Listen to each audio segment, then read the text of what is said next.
Thanks for watching. Don't forget to like, comment, share and subscribe to Mufti Tariq Masood, famous scholar. فضائل اعمال پہ زیادہ زیادہ جو کرامتیں ہیں نا اس پہ یہ اعتراض کیا جا سکتا ہے کہ بھئی ان کی سند مستند نہیں ہے. بس جو زیادہ زیادہ اعتراض ہو سکتا ہے کہ حضرت شیخ الحدیث نے جو کرامتوں کے اتنے واقعات لکھے ہیں اس کی کوئی سند نہیں ہے. تو اس کا شیخ الحدیث جواب دے سکتے تھے کہ بھئی میں نے جن کتابوں سے نقل کیے مجھے ان پر اعتماد ہے, اگر کسی کو اعتماد نہیں ہے تو قبول نہ کرے, ختم ہو گئی. بھئی ایک واقعہ مجھے لگ رہا ہوتا ہے کہ صحیح ہے, آپ کو لگ رہا ہوتا ہے کہ صحیح نہیں ہے, تو بس اس سے زیادہ اس کی حقیقت جو فضائل صدقات پہ اعتراض کیے جاتے ہیں ان کی حقیقت اس سے زیادہ نہیں ہے کہ وہ سب کرامتوں کے واقعے ہیں.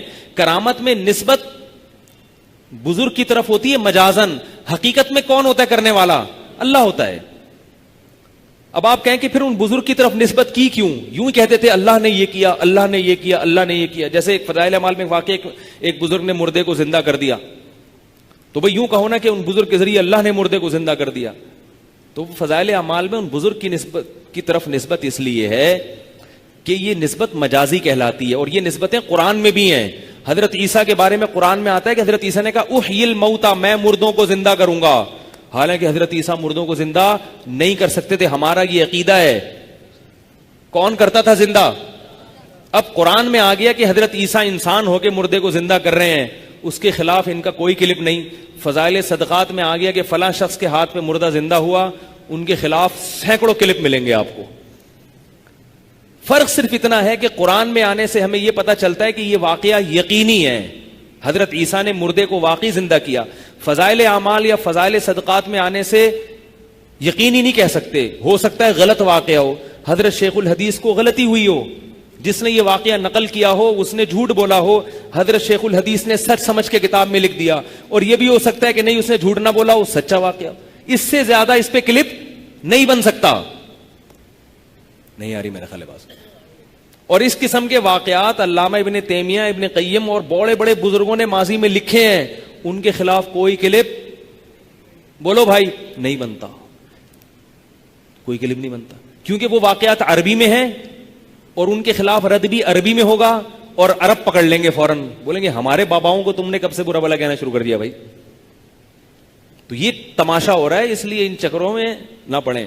تو میں یہ کہہ رہا تھا کہ سلیمان علیہ السلام کے جو بزرگ تھے انہوں نے کیا کہا. اچھا بعض لوگ یہ بھی اعتراض کرتے ہیں کہ وہ فلانے نے مردے کو زندہ کر دیا, حضرت عمر سے تو مردہ زندہ نہیں ہوا کبھی, فضائل صدقات میں فلاں بزرگ کے بارے میں لکھا انہوں نے یہ کر دیا, صحابہ سے تو یہ ہوا ہی نہیں, اس کا مطلب آپ کے بزرگ صحابہ سے بھی افضل تھے. تو یاد رکھو کسی سے کرامت کا صدور ہونا اس کی علامت نہیں ہے کہ یہ اپنے فلاں سے افضل ہو گیا. افضلیت کا معیار اعمال پر ہے, کرامتوں پر نہیں ہے. اب دیکھو سلیمان علیہ السلام خود نہیں لا سکے وہاں سے تخت, حالانکہ وہ نبی ہیں, پبلک سے کہہ رہے ہیں, ٹھیک ہے نا بھائی, یار کوئی ہے ذرا کوئی تو لا کے دکھائے یار. پبلک کہہ سکتی تھی حضرت آپ پیغمبر ہیں, آپ کے تخت ہواؤں میں اڑ رہے ہیں, آپ جنات سے گپ شپ لگا رہے ہیں, آپ پرندوں کی بولیاں سمجھ رہے ہیں. تو وہ کہیں گے بھائی جتنا اللہ کر رہا ہے وہ کر رہا ہے, باقی مجھے اللہ نے یہ نہیں کہا کہ میں یہ بھی کر دوں گا. ہو سکتا ہے تم میں سے کسی کو اللہ نے الہام کیا ہو کہ وہ اللہ اس کے ساتھ یہ کرامت کر دے گا. تو اس لیے جن نے کہا, کیونکہ جن اسباب کی دنیا میں یہ کام کرتا اس کو جانا پڑتا ہوا میں, پھر لاتا تو کچھ نہ کچھ ٹائم تو لگتا نا. لیکن جو بزرگ تھے وہ اسباب کی دنیا میں یہ کام نہیں کر رہے تھے, ان کو اللہ کی طرف سے الہام ہوا کہ میں تمہارے ہاتھ پہ یہ کام کر دوں گا.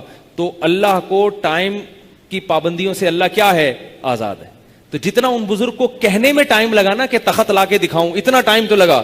جیسے ہی جملہ مکمل ہوا, کیا میں تخت حاضر نہ کروں آپ کی پلک جھپکنے سے پہلے کی یا پہ جب بڑی یہ پہ جب پہنچے ہیں تخت سامنے حاضر. کیونکہ قرآن کے الفاظ کیا ہیں, قال الذی عندہ علم من الکتاب, اللہ فرماتے جس کے پاس زبور کا علم تھا, بزرگ تھے, انہوں نے کہا انا آتی کبھی, میں وہ تخت آپ کے پاس لے کر آؤں گا, قبل ان یرتد الیک طرفک, آپ کی پلک جھپکنے سے پہلے. فلما رآہ مستقرا, سلیمان علیہ السلام کو ابھی کوئی تبصرہ کرنے کا موقع ہی نہیں ملا کہ بھئی کیسے یا اچھا ہاں ہوں نا. فلما رآہ, اللہ فرماتے ہیں سلیمان نے اس کو اپنے پاس جب دیکھا, یہ رکھا ہوا ہے سامنے, ٹھیک ہے نا, قال ھذا من فضل ربی, فرمائیے میرے رب کا فضل ہے. اب دیکھو جو میں دعویٰ کر رہا ہوں نا، سب دعووں کی دلیل اس آیت میں موجود ہے. وہ بزرگ کہہ رہے ہیں میں لے کر آؤں گا، اور سلیمان کیا کہہ رہے ہیں یہ اللہ کا فضل ہے. حضرت سلیمان سمجھتے تھے کہ یہ نہیں لے کر آئے، کون لایا ہے؟ اللہ. لیکن حضرت سلیمان نے اس کو یہ بھی نہیں کہا ان بزرگ کو کہ جب اللہ لا رہا ہے تو تم یہ کیوں کہہ رہے ہو کہ میں لے کر آؤں گا؟ تمہیں تو یہ کہنا چاہیے تھا کہ کون لائے گا؟ اللہ. بھائی اس لیے کہ وہ جو کہہ رہے ہیں میں لے کر آؤں گا تو مطلب لائے گا اللہ، ہاتھ کس کا ہوگا؟ میرا استعمال ہوگا، آرڈر میرا استعمال ہوگا، زبان میری چلے گی. بھائی آ جا، کچھ بولا ہوگا انہوں نے، آ جا، وہ طاقت آ گیا. تو فضائل صدقات یا فضائل اعمال میں بھی جن بزرگوں کی طرف نسبتیں، مردہ زندہ کر دیا، یہ کر دیا، وہ کشتی یہاں سے اٹھا کے وہاں لگا دی، ایسی ایسی چیزیں ہمارے اکابر کی کتابوں سے نکال کے ان پہ کفر کے فتوے لگاتے ہیں، تو وہ ساری ان سب کا تعلق کرامات کے قبیل سے ہے. اور ہمارا عقیدہ ہے، اور ان اکابر کا بھی عقیدہ تھا، وہ کرامتیں کرنے والا کون ہے؟ اللہ. نسبت کس کی طرف ہو رہی ہے ان بزرگ کی؟ وہ مجازی نسبت ہے، مجازی، حقیقی نہیں ہے. حقیقت میں ہمارا یہ عقیدہ نہیں ہے کہ یہ ان بزرگوں نے کیا، کر نہیں سکتے. انبیاء معجزہ نہیں کر سکتے تو بزرگ کرامتیں کہاں سے کر سکتے ہیں؟ نبی چاند کے ٹکڑے نہیں کر سکتے، اللہ نے کیے ہیں. تو جب نبی نہیں کر سکتے تو حضرت عیسیٰ مردے کو زندہ نہیں کر سکتے تو بزرگ کہاں سے کر سکتے ہیں؟ آئی بات سمجھ میں؟ تو میں یہ کہہ رہا تھا کہ ابھی جو میں نے تبارک الذی والی آیت پڑھی ہے، بہو اعلیٰ کل شیء قدیر، اللہ کیا فرماتا ہے؟ میں ہر چیز پر قادر ہوں. تو بعض لوگوں نے حضرت سلیمان علیہ السلام کا انکار کیا کہ 100 بیویوں سے ہم بستری نہیں ہو سکتی ایک رات میں، لہٰذا انہوں نے بخاری کی حدیث کا انکار کر دیا. ٹھیک ہے نا، جیسے کہ مولانا مودودی نے انکار کیا. اور اسی طرح بعض لوگوں نے کیا کیا؟ معراج کا انکار کر دیا، جیسے غامدی صاحب نے انکار کر دیا کہ بھئی ٹھیک ہے، وہ انہوں نے یہ نہیں کہا، انہوں نے دلائل کے تانے بانے ملائے، لیکن انکار کی جو بیس ہے وہ کیا ہے؟ وہ یہی ہے. سر سید احمد خان نے جنات کا انکار کر دیا، جناب سر سید احمد خان نے، وہ بھی کہنے عقل میں نہیں آتا. تو اللہ کی قدرت پر اگر ایمان لے آؤ گے تو اللہ جو کہے گا وہ ماننا پڑے گا. مفتی طارق مسعود صاحب کے بیانات سننے کے لیے youtube.com/مفتی طارق مسعود کو سبسکرائب کریں، اور اگر آپ لائیو ویڈیو کو کبھی بھی مس نہیں کرنا چاہتے ہیں تو سبسکرائب کرنے کے بعد بیل آئیکن پہ کلک کرنا مت بھولیں. جزاک اللہ.